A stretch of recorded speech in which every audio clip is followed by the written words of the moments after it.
Today, I am going to explain the greatest and most epic stories ever written in the English language, and it is called Paradise Lost, a famous poem written by the blind poet John Milton in 1667.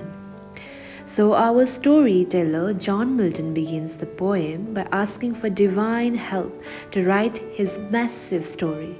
But he does not ask a regular Greek goddess for help.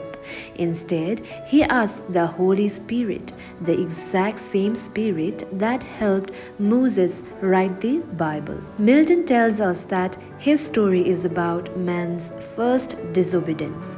This means he is writing about the moment Adam and Eve ate the forbidden fruit and brought sadness and death into the world. Milton says his biggest goal for writing this poem is to justify the ways of God to men. In simple words, he wants to prove to everyone that God's secret plan for humanity is completely fair and right. The story jumps right into the middle of the action. The great angel Satan has just led a huge rebellion against God in heaven, and he lost badly. As punishment, God threw Satan and his army headfirst into hell. They fell through space for 9 days and 9 nights. Hell is described as a bottomless pit that burns like a giant furnace. But here is the scariest part. The magical flames do not give off any light. They only create darkness visible, which means you can only see shadows and endless sorrow. Satan is chained to a lake of liquid fire. He is absolutely gigantic. Milton says he is the size of a giant sea monster called a Leviathan. Lying next to Satan in the fire is his second in command, a demon named Beelzebub. Beelzebub is worried and sad, but Satan is too proud to admit defeat. Satan says he has an unconquerable will and will never ever surrender or say sorry to God. Satan then speaks some of the most famous words ever written. He says, "The mind is its own place and in itself can make us heaven of hell and hell of a heaven." He means his mind is so strong that he can pretend this burning pit is actually a paradise. He also tells Beelzebub, better to ring in hell than serve in heaven. This shows us exactly who Satan is. He would rather be the king of a miserable garbage dump than be a servant to God in a perfect paradise. God secretly allows Satan to break his chains, but Satan thinks he does it all by himself. He flies out of the burning lake and lands on a dry beach made of burning sulfur. He carries a sail that is as huge as the moon and a spear as tall as a giant pine tree.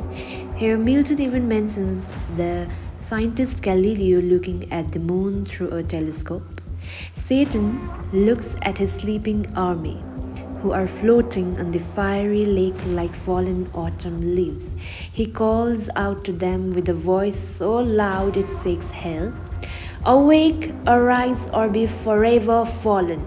Hearing his voice, the millions of fallen angels wake up and fly to him like a giant dark cloud of locusts. Milton gives us a very important history lesson here. He tells us that these exact demons will later travel to earth and trick humans into worshipping them as false pagan gods. Here is the complete list of the evil leaders who step forward. Moloch, a scary, violent king covered in blood. He loved it when parents sacrificed their children to him while playing loud drums so nobody could hear the crying. Chemos, a terrible god worshipped by the Moabite people. Baalim and Astaroth, these are general male and female spirits. Milton tells us a secret here.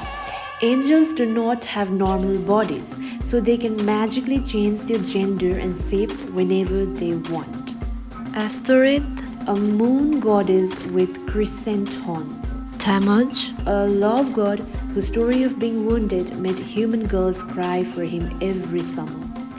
Dagon, a silly monster who is half man and half fish, who once fell flat on his face inside his own temple. Rimmon, a god from the city of Damascus, Osiris, Isis, and Horus, the famous gods of Egypt who took the shapes of animals like bulls. Belial, the most wicked demon of all, he does not have a temple but he loves pure evil. He makes people get drunk and do terrible violent things in the street at night. Even the famous Greek gods like Titan, Saturn, and Jove are actually just these fallen angels in disguise. Once all the leaders are lined up, a tall demon named Azazel unfurls Satan's massive, glittering flag. The army stands in perfect, disciplined rows, marching to brave flute music. Then Satan looks out at his millions of followers.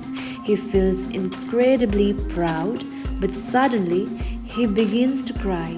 He sheds tears such as angels weep because he feels a tiny bit of guilt that he ruined all these beautiful angels.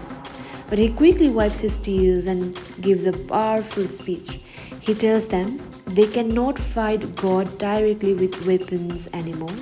Instead, they will use fraud or guile, which means tricks and lies. He then shares a massive secret. He heard a rumor in heaven that God is going to create a brand new world with a new kind of creature called humanity. Satan decides they should sneak into this new world and ruin God's plans.